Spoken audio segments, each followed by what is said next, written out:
हुआ तो फिर बेकार है सर।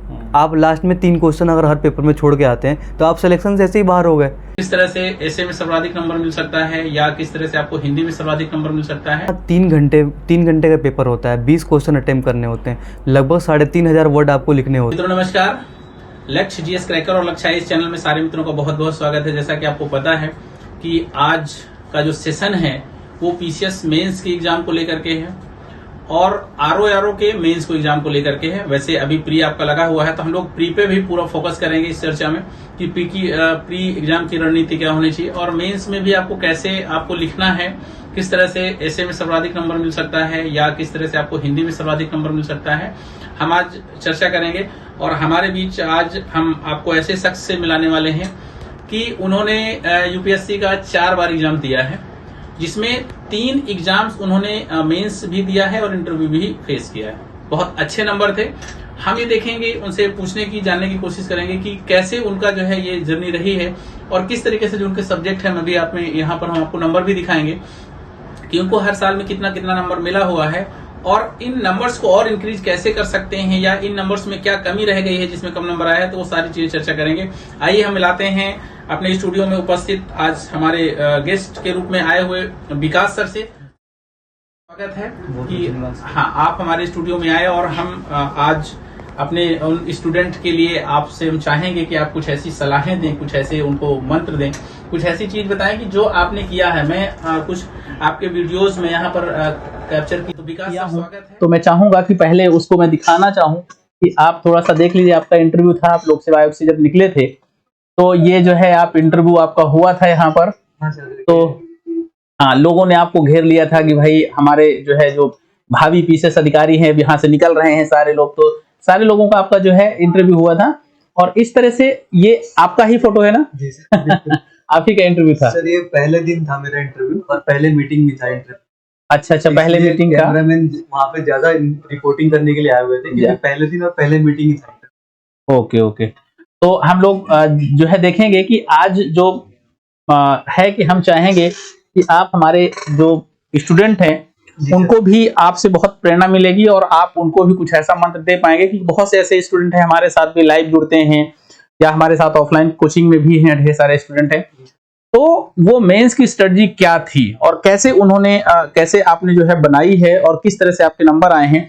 तो सबसे पहले मैं जो है आपका सामान्य परिचय पूछूंगा कि आप कहाँ से हैं, क्या नाम है और किस तरह से आपने इस जो है कैरियर को आपने चुना था कि पीछे। सर मेरा नाम विकास है, आपको पता है, और मैं लखनऊ का ही रहने वाला हूँ सर। तो मैंने सर बीटेक किया है कंप्यूटर साइंस से, फिर वहाँ से मेरा प्लेसमेंट हो गया था टीसीएस में।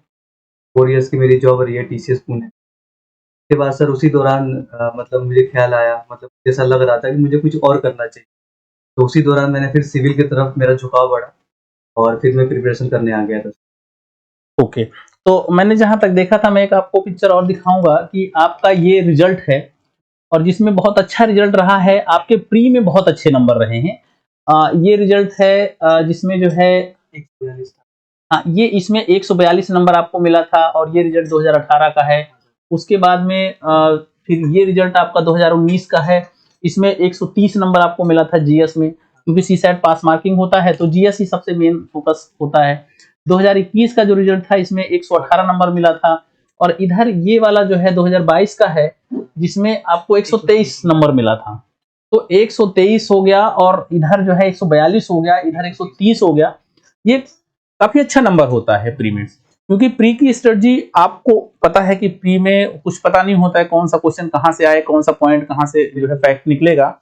तो पहले तो हम ये चाहेंगे कि क्योंकि ये सेम इसी पीसीएस के स्टैंडर्ड पर आरओ का पेपर होता है, आरओ में भी सेम जीएस आती है, ठीक ना, सेम यही पैटर्न, यही तरीका, यही सिलेबस है।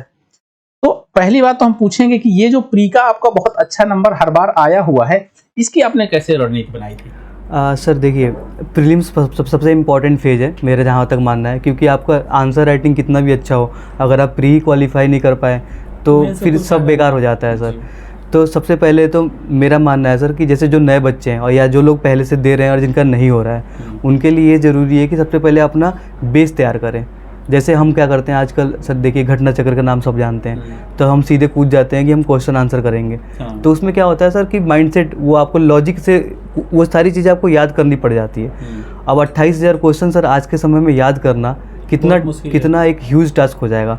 तो सबसे पहले हम क्या करेंगे इसमें कि अपनी एक बेसिक बुक्स, कोई भी एक बस एक बेसिक बुक्स आपको फॉलो करना है। जैसे आप मान लीजिए कि जैसे मैंने सर जो करा था, देखिए मैं आपको सब्जेक्ट वाइज बताता हूँ। जैसे ज्योग्राफी पे हम आते हैं, तो ज्योग्राफी में मैंने सर एनसीईआरटी के अलावा कुछ नहीं पढ़ा है। 11th-12th की एनसीईआरटी और प्लस उसके अलावा मैंने जीसी लियोंग पढ़ा है। ओके। तो इससे मेरा क्या हुआ सर, बेस बन गया। और उसके बाद मैंने क्या हुआ, फिर क्वेश्चंस करने शुरू किए, जितने भी स्टेट पीसीएस में पूछे गए क्वेश्चन है, या फिर उसके बाद मैंने क्या हुआ, फिर क्वेश्चंस करने शुरू किए, जितने भी स्टेट पीसीएस में पूछे गए क्वेश्चन है या फिर यूपीएससी में प्रीवियस क्वेश्चन है। तो उससे मुझे कॉन्फिडेंस आता गया और वो सारी चीजें मुझे याद आती गई। और जैसे ज्योग्राफी की हम बात करते हैं, तो हम एक चीज ना भूले सर, मैप, लोकेशन इसमें बहुत इंपॉर्टेंट है। मैपिंग। Map, okay. तो एक कोई भी स्टैंडर्ड मैप, जैसे मैं ओरिएंटल ब्लैक स्वान का मैप पढ़ता हूँ, ठीक है। तो आप कोई भी एक कंटिनेंट लीजिए, उस कंटिनेंट को रोज 15 मिनट आपको देखना है, और उसमें कौन कौन सी बड़ी बड़ी नदियां हैं वो आपको देखना है। नदी निकल कहाँ, उद्गम कहाँ से हो रहा है, नदी गिर कहाँ रही है। जैसे ठीक। नॉर्थ अमेरिका हो गया, आप लीजिए, वहां से मिसिसिपी कहाँ से निकल रही है, कहाँ जा रही है वो, है ना, कौन सी करंट है उसके आसपास में, और कौन कौन सी वहाँ पे रिजेस है, मतलब माउंटेन्स है, ब्लू माउंटेन है, व्हाइट माउंटेन है, रॉकी है, कई सारी। वैसे ही आप साउथ अमेरिका पे जाइए, तो हर दिन आपको 15-15 मिनट मैप पे देना पड़ेगा, और ये आपको 4-5 महीने तक करना पड़ेगा। इससे क्या होगा कि वो रट जाएगा आपको। ठीक है, ये हो गया ज्योग्राफी का। ठीक है। करंट अफेयर्स में करंट अफेयर्स का भी बहुत बड़ा रोल होता है, प्री में भी और मेंस में भी। और जैसा कि आपके इसमें रिजल्ट में बहुत अच्छा रहा है, तो मैं थोड़ा सा ये जानना चाहूंगा कि करंट अफेयर्स के लिए कौन सी आपने बुक प्रेफर की थी, या आपने करंट की तैयारी कैसे की थी? सर, करंट अफेयर बहुत ही वास्ट है, मतलब उसका कोई लिमिट नहीं है, क्योंकि जो आज हो रहा है वो सब करंट का पार्ट हो गया। तो Okay. सबसे पहले आपको सर एक गाइडेंस, प्रॉपर गाइडेंस की जरूरत होती है कि भाई हमें पढ़ना क्या है। उसके लिए जरूरत है सर कि आपके जैसा एक अध्यापक हो जो हमें गाइड करे कि Okay. हमें क्या क्या चीजें करनी है करंट अफेयर में। वो बहुत इंपॉर्टेंट हो जाता है। ठीक है। ठीक है सर। और करंट अफेयर का सोर्स हमेशा आपको मल्टीपल रखना पड़ता मतलब किसी एक बुक को अगर हम बेस बना करके चलते हैं या आधार बना के चलते हैं तो बात नहीं है। बनेगी। यही सर, अगर आपको अच्छा नंबर स्कोर करना है हाँ। तो कम से कम 2 या 3 करंट अफेयर की मैगजीन आपको पढ़नी पड़ेगी।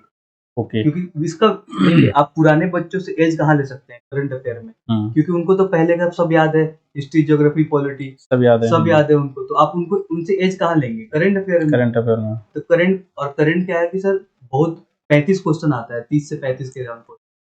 और अगर कट ऑफ देखें हम यूपी पीसीएस की, तो अभी तक 86-88 के बीच में ही होगा करती थी। इस बार कट ऑफ हालांकि सीट कम होने की वजह से ज्यादा हो गया है। तो अगर हम देखें तो आपको करंट पे फोकस करना ही पड़ेगा। और जैसे ईयरली कोई मैगजीन आएगी, घटना चक्र की मैगजीन हो, उसको आप थॉरोली पढ़िए, कम से कम 6 बार 7 बार पढ़िए कि एक एक डेटा आपके दिमाग में बैठ जाए। ओके। अच्छा विकास जी, ये तो प्री की बात रही। मैं एक चीज और आपसे पूछना चाहूंगा कि जैसे आपने बताया कि आपने बीटेक किया था, टीसीएस में जॉब भी की थी 4 ईयर, तो इसके बाद में आपको मतलब कौन सी ऐसी चीज रही कि जो आपको सिविल की तरफ खींच के लाई, कि मतलब क्यों आप सिविल में क्यों आना चाहते थे? यहाँ पे बहुत अच्छी जॉब थी, ठीक ठाक सैलरी थी और एक अच्छा वो था, लेकिन फिर आप यहाँ पर मतलब बीटेक करने के बाद में सिविल की तरफ क्यों आ गए? सर, मुझे जहाँ तक जो मुझे पर्सनली फील हुआ कि जैसे वहाँ सर डिसीजन मेकिंग पावर नहीं लगता था। ओके। तो एक कॉग इन ए व्हील था मैं, मतलब सिस्टम का एक पार्ट तो था, मतलब मैं कहीं ना कहीं को कंट्रीब्यूट तो कर रहा था, लेकिन सर वहाँ डिसीजन नहीं ले सकता था मैं किसी के लिए भी, अपने समाज के लिए, अपने लोगों के लिए कर नहीं पा रहा था मैं वहाँ पे। तो कहीं ना कहीं सर ये मुझे एक प्रेरणा काम करा। और दूसरा, मेरे पिताजी ने भी इसमें काफी अहम भूमिका निभाई। उन्होंने मुझे काफी प्रमोट करा इस चीज के लिए कि कुछ अच्छा करना है, और अच्छा और आगे चलना है, सिविल की तैयारी में आना है। चलिए, मैं आपको शायद आपको ना पता हो, मैं आपकी मेंस की मार्कशीट लेके आया हूँ। और मेंस की ये जो मार्कशीट है, इसमें नंबर मैं चाहूंगा कि उन मित्रों को भी दिखाना कि जो आपकी ये मेंस के नंबर हैं, मेंस एग्जाम में जो आपने दिया था, जनरल हिंदी में आपको 150 में 100 नंबर मिला था, ऐसे में 79 नंबर मिला था। मैं इसको थोड़ा सा जूम कर लूँ कि और भी सारे मित्र इनको देख पाए कि क्या रिजल्ट रहा है आपका। और अब तो ये पहले ये 2 सब्जेक्ट मतलब 2 पेपर होते थे ऑप्शनल के, अब तो ये खत्म हो गया है। तो हम लोग मेन बात करेंगे इन पे कि आपको ऐसे राइटिंग और हिंदी पे जो फोकस आपने किया था, जिस तरह से आपको नंबर मिला था, वैसे नंबर इससे और थोड़ा सा बढ़ा सकते थे। तो हमें ये भी बताना है कि आपकी क्या कमियां रही कि इसमें अगर थोड़ा सा मेहनत और करते तो इसमें 10-10, 15-15 नंबर और बढ़ जाता। और या क्या आयोग की स्ट्रेटजी होती, किस तरह से वो नंबर आपको प्रोवाइड करता है? सर देखिए, हिंदी और ऐसे बहुत इंपॉर्टेंट हो जाता है यूपी, क्योंकि 300 नंबर का ये पेपर होता है और बच्चे हैं 210 215 तक इसमें स्कोर कर लेते हैं। और अगर हम देखें जीएस की मैक्सिमम मार्किंग तो वो 200 में 100 नंबर ही होती है, और अकेले 150 में अगर हम हिंदी में अच्छा करके आते हैं तो एबव 100 नंबर लेके आ सकते हैं। ओके। तो हिंदी के लिए सर मैंने क्या किया था कि सबसे पहले एक प्रीवियस ईयर क्वेश्चन का बुकलेट लिया था मैंने, शिल्पी पब्लिकेशन किया था। हाँ, शिल्पी मार्केट में अवेलेबल है। वो 30 इयर्स की लमसम है। हाँ, उसको आपको रट लेना है बिल्कुल। उसके ग्रामर वाला पार्ट जो है, जिसमें आपको अनेकार्थी शब्द के एक शब्द लिखना होता है, विलोम वाला पार्ट हो गया, मुहावरे वाला पार्ट हो गया, ये आपको रटना पड़ेगा।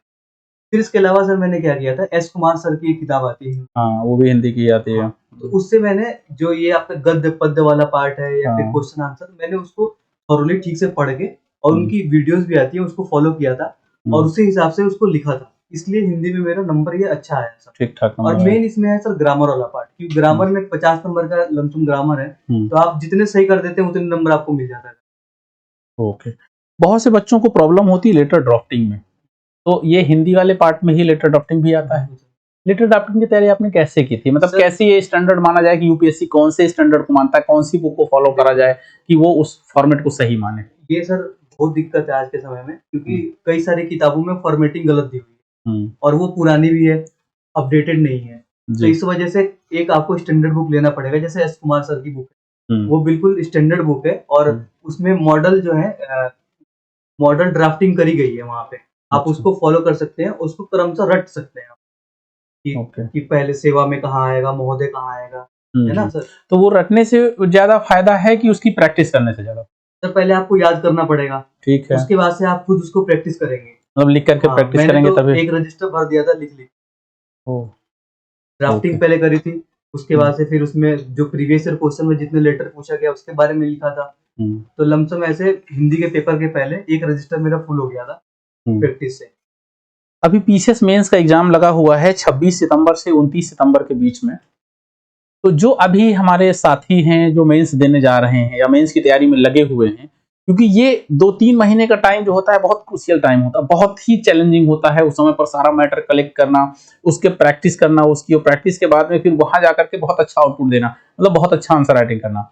अब उनको प्रैक्टिस करने का टाइम नहीं मिलता है, कभी मैटर कलेक्ट करते हैं तो कुछ छूट जाता है। तो आप थोड़ा सा ये बताने की कोशिश करेंगे कि उनके पास मैटर भी अच्छे से पहुंच जाए और मैटर की प्रैक्टिस भी हो जाए, जिससे वो इसी बार अच्छे नंबर लेकर के वो फाइनल जो है अपने रिजल्ट में नाम करें। सर जैसे कि आप समय देखिए कम ही बच रहा है, अब 1 महीने का टाइम है, तो ऐसा मान के चला जा सकता है कि जिसको अब पढ़ना होगा उसने पढ़ लिया होगा। ओके। तो अब इस समय है रिवीजन का टाइम, क्योंकि सर वहाँ 3 घंटे का पेपर होता है, 20 क्वेश्चन अटेम्प्ट करने होते हैं, लगभग 3500 वर्ड आपको लिखने होते हैं। तो अगर आपने चीजें बहुत सारी पढ़ी हुई हैं, पर अगर आपको वहाँ पे याद नहीं आ रहा है वो पढ़ा हुआ, तो फिर बेकार है सर। आप लास्ट में 3 क्वेश्चन अगर हर पेपर में छोड़ के आते हैं तो आप सिलेक्शन से ऐसे ही बाहर हो गए। तो इस समय ये समय है आपका कि सबसे पहले आपको हर चीज को कंसोलिडेट करना पड़ेगा। ओके। और जो आपने पढ़ लिया है उसको ज्यादा से ज्यादा याद करें। इसके साथ ही सर मेरा मानना ये है कि क्योंकि अब समय 1 महीने रह गया है, तो आपको कम से कम 4 से 5 आंसर रोज लिखने होंगे। और ये क्वेश्चन कहाँ से लेंगे आप? यूपी की जो प्रीवियस ईयर क्वेश्चन है, आप उनको ही लीजिए, टारगेट करिए और उसको ही लिखिए। और स्पेशली अगर हम बात करें, जैसे अब तो सर ऑप्शनल नहीं है इस, तो हम देखते हैं पेपर 5 और पेपर 6 2 पेपर ऐड हुआ है, तो अब एक बच्चों में एक समय हाहाकार मचा हुआ कि पेपर 5-6 में क्या पूछ लेंगे। एक नई चीज ये वो सोच रहे हैं कि कोई ऐसा ना हो जाए कुछ एब्रॉड पेपर आ जाए, हम कैसे अटेंड करेंगे। तो ऐसा नहीं होगा कि एब्रॉड पेपर आएगा, क्योंकि यूपी स्पेशल का जो पार्ट है वो पहले भी 18 में जुड़ा हुआ है। 2018 से 2022 तक अगर देखें तो 5 पेपर हो चुके हैं। वो 5 पेपर में लगभग 50 क्वेश्चन पूछे जा चुके हैं यूपी स्पेशल, चाहे यूपी का इरिगेशन हो, चाहे यूपी का सॉइल हो, या फिर यूपी में लॉ एंड ऑर्डर की दिक्कत हो, गरीबी की परेशानी हो, एम्प्लॉयमेंट वाला इशू हो। तो आप क्या करेंगे, उनको बेस बना के तैयारी शुरू करें सबसे पहले। ओके। जो प्रीवियस ईयर क्वेश्चन यूपी में 50 है, उनको आप पहले उनको लिखेंगे, उनको प्रैक्टिस करेंगे, फिर उससे। और आप अच्छे नंबर लाने के लिए सबसे ज्यादा जरूरी है ये है कि एक तो डायग्राम का यूपी में बहुत ही महत्व है। फ्लो चार्ट, डायग्राम, सन डायग्राम है, कुछ नहीं है तो सन डायग्राम बनाया, 5 पार्ट दिखा दिए। जैसे इंक्लूसिव ग्रोथ यूपी का पेट क्वेश्चन है, ये हर साल एक बार पूछा गया है। मनरेगा यूपी का पेट क्वेश्चन है, तो अब मनरेगा का अगर क्वेश्चन आ गया कि इसके इफेक्ट के बारे में बताइए, तो आप इकोनॉमिक सर्वे का डेटा लीजिए, इकोनॉमिक्स एक ग्राफ बनाइए, इकोनॉमिक सर्वे का डेटा लीजिए, बताइए कि 2022 में इतने एम्प्लॉयमेंट जनरेट हुए, 2023 में इतने एम्प्लॉयमेंट जनरेट हुए इससे। तो ये क्या करेगा, दूसरों की आंसर से आपके आंसर को डिफरेंट करेगा। और हमेशा इसका नंबर हमेशा यूपी में ज्यादा मिलेगा। मतलब आप अगर मेहनत कर रहे हैं तो आप मान के चलिए आपको नंबर अच्छा मिलेगा, पर अगर आप वही लिख के आ रहे हैं जो सब लिख रहे हैं तो फिर वो मतलब नॉर्मल मार्किंग होगी और उसमें आपको एज नहीं मिल पाएगा। अच्छा, आप थोड़ा सा ये बताएंगे, क्योंकि आपने 3 बार मेंस लिखा है और 3 बार इंटरव्यू दिया है, तो मार्किंग में मतलब कैसे मार्किंग होती है पेपर में? और इसमें एक स्केलिंग पद्धति थी जो मुझे लगता है इस समय तो शायद उसको नहीं है, उसको रोक दिया गया है। तो इसका क्या तरीका, मतलब किस तरह से जो जज है वो एग्जामिनर है वो जज करता है आपकी कॉपी को, और कैसे उसमें क्या गुण हम मतलब क्या चीजें डालें कि जिससे हमें ज्यादा नंबर एग्जाम की तरफ से मिले? सबसे पहले वाले पार्ट पे आते हैं, स्केलिंग वाले को हम बाद में टैकल करेंगे। सबसे पहले पार्ट पे आते हैं सर। देखिए, एग्जामिनर जो है कॉपी में किसी भी आंसर के 3 पार्ट होते हैं। सबसे पहला इंट्रोडक्शन होता है, दूसरा बॉडी होता है और तीसरा कंक्लूजन होता है। तो इंट्रोडक्शन देख के एग्जामिनर जो है वो आपका मतलब वो अट्रैक्ट होता है। इंट्रोडक्शन अच्छा नहीं होगा तो वो अट्रैक्ट नहीं होगा। ठीक है, मतलब कि जो आप इंट्रोडक्शन लिखेंगे सबसे मेन अट्रैक्टिव, सबसे ज्यादा मेहनत उसी में करने की होती है। और कंक्लूजन क्या होता है सर, उसको देखने के बाद ही टीचर नंबर देता है उसको। ओके, तो इंट्रोडक्शन और कंक्लूजन जो है बहुत आपका अच्छा होना चाहिए। और मेरा मानना ये है कि सर कि हर टॉपिक पे एक इंट्रोडक्शन और एक कंक्लूजन आपका हमेशा तैयार होना चाहिए। तो अगर मान लीजिए जो क्वेश्चन 100 शब्दों में या 150 शब्दों में, 125 वर्ड में आता है, हाँ, तो उसमें कैसे आप जो है भूमिका और निष्कर्ष की बात करें, कैसे उसमें कैसे लिख पाएंगे? जैसे आपका हम किसी भी पेपर की बात करें, जैसे इंक्लूसिव ग्रोथ की बात करिए आप अभी, या फिर मनरेगा की बात करी हमने, तो अगर हमने मनरेगा के बारे में दिया हुआ है तो हमने इंट्रोडक्शन 2 लाइन का लिखना है बस कि 2005 में गवर्नमेंट ऑफ इंडिया एक राइट बेस्ड एम्प्लॉयमेंट की अप्रोच लेके आई थी, और as per economic survey 2022-23 MNREGA से इतने % वुमेन जो है एम्प्लॉयमेंट हो रही है। ओके, मतलब आपके कहने का मतलब है हाँ कि हमें गवर्नमेंट का डेटा हमेशा आपके पीछे बैकअप की तरफ होना चाहिए। ये नहीं होना चाहिए कि आप लिख रहे हैं, नहीं, आप कह रहे हैं पर सरकार भी यही बात कह रही है। ओके, मतलब सपोर्टिंग में हमें डाटा देना है कि सरकार का डाटा है जिसपे हम वो कर रहे हैं, तो इससे क्या होगा कि एग्जामिनर को लगेगा कि ये कॉपी बहुत डिफरेंट हो रही है, तो यहाँ से आपको नंबर बढ़िया मिलना शुरू। ओके, जो अभी लोग जो जितने भी साथी हैं हमारे 2023 का पीसीएस मेंस देने जा रहे हैं, तो उसमें क्योंकि जो 4 पेपर होते हैं जिसमें एक पेपर एथिक्स का भी होता है, GS first, GS second, GS third, तो उसमें 125 शब्दों के और 250 शब्दों के क्वेश्चन आते हैं। तो 200 शब्दों, हाँ, 200 वर्ड्स का एक 125 वर्ड्स का, है ना?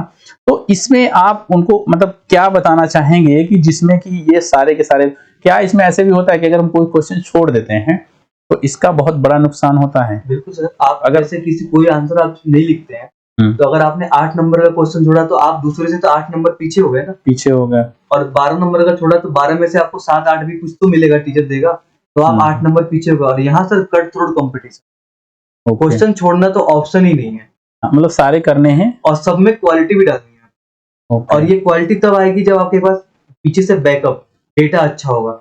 जैसे सर आप जो मैगजीन देते हैं उसका मैंने डेटा देखा, वो करंट से रिलेटेड है, अप टू डेट है, तो वो मुझे बहुत पसंद आया।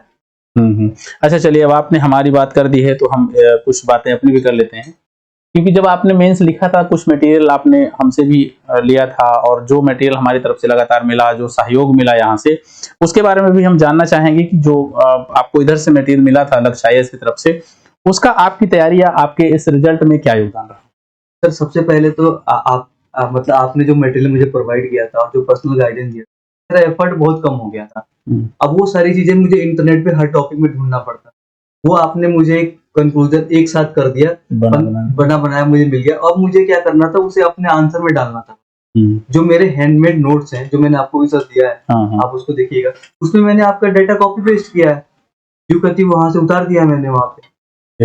तो जैसे ये गवर्नमेंट की जितनी स्कीम्स हैं, जो डेटा आप मुझे दिए थे सर, उसका बहुत रोल होता है। ओके, मतलब लक्ष्य आईएएस से जुड़ने का कुछ तो फायदा होगा। एक जो हमारे यहाँ पर निबंध का वो चलता है, सीरीज चलती है जिसमें पूरी फॉर्मेटिंग दी जाती है, वो भी आपने लिया था, तो उससे भी कुछ फायदा हुआ था? बिल्कुल सर, आपके सब जो आपने जो भी हमें डॉक्यूमेंट दिए हैं वो सब बहुत फायदेमंद है, और उम्मीद करते हैं जो भी इसको लेंगे उनका बहुत फायदा होगा।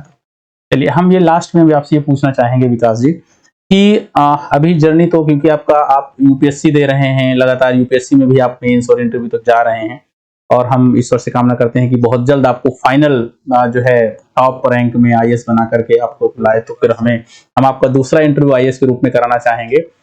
लास्ट में आप हमारे स्टूडेंट को या हमारे जो व्यूअर्स हैं उनको क्या गुरु मंत्र देना चाहेंगे कि जिससे प्री और मेंस दोनों में अच्छे नंबर मिले? मतलब लास्ट जो एग्जाम का 1-2 महीने पहले का जो सेशन होता है उस समय पर किस तरह से उनको तैयारी करनी चाहिए, कौन से पॉइंट उनको सबसे ज्यादा ध्यान रखना है?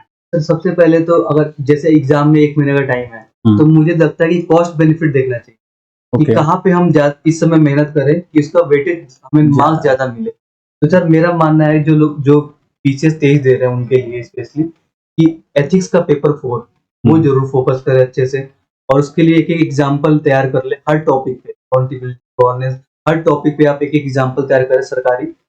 जो उसके अलावा सर कोई भी डेफिनेशन लिखे तो हमेशा वो डेफिनेशन ऑथेंटिक सोर्स से होना चाहिए। यूएनडीपी का डेफिनेशन हो गया या फिर डिपार्टमेंट ऑफ पर्सनल ट्रेनिंग का सेकंड एआरसी का यूज करें, कोट करें रिपोर्ट को, ये करें। इसके अलावा हिंदी और एस्से इनमें ज्यादा फोकस करें। और अभी क्योंकि पेपर 5 और 6 जुड़ गया है, तो ये यूपी स्पेशल का क्योंकि 2-3 लगभग आप कर लेंगे, मतलब आपका पढ़ा हुआ है तो आप वहाँ पे पॉइंट्स बना ले जाते हैं। और 5-6 इसलिए मैंने बोला क्योंकि सर वो नया पेपर ऐड हुआ है। हाँ, तो उसका कहाँ से मटेरियल कैसे, क्योंकि मार्केट में तो भी मटेरियल भी नहीं है, तो उसके लिए बच्चे लगातार। हाँ, इसमें यह है कि अभी मार्केट में जो बुक्स है मतलब आपको इसमें मेहनत करनी पड़ेगी। लगभग 2-3 बुक्स आप लेके आइए और जो सिलेबस के हिसाब से टॉपिक देखिए, ये टॉपिक कौन सी किताब में अच्छा है। अगर अच्छा है किताब में तो ठीक है, नहीं तो फिर जैसे मैं फॉलो करता हूँ कि इंटरनेट पे डाला और वहां पे देखा कि कौन सी कि क्या है उसके बारे में, और उसका एक डॉक्यूमेंट बनाइए, पीडीएफ बनाइए, उसको सेव कर लीजिए। या तो ये करिए आप, बेस्ट है इंटरनेट का यूज करिए, या फिर 2-3 किताबों को आपको रेफर करना।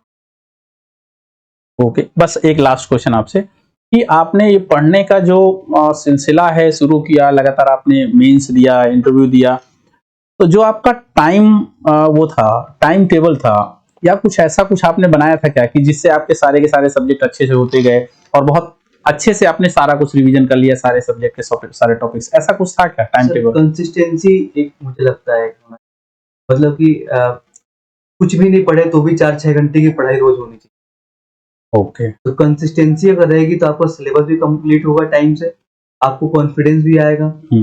और आंसर राइटिंग, क्योंकि सर जैसे मेरा 21 वाले से 22 वाले में, 18 वाले में, मैंने जैसे 18 वाले मेरी ये कमी ये थी ना सिलेक्शन में थी कि मैंने आंसर बहुत कम लिखे थे, बहुत कम, मतलब 1-2 हर पेपर में 1-2 आंसर लिखे थे। पर जब 21-22 आया सर तो मैंने फिर हर सब्जेक्ट के लिए 2-2 रजिस्टर भर दिया, लिख ली।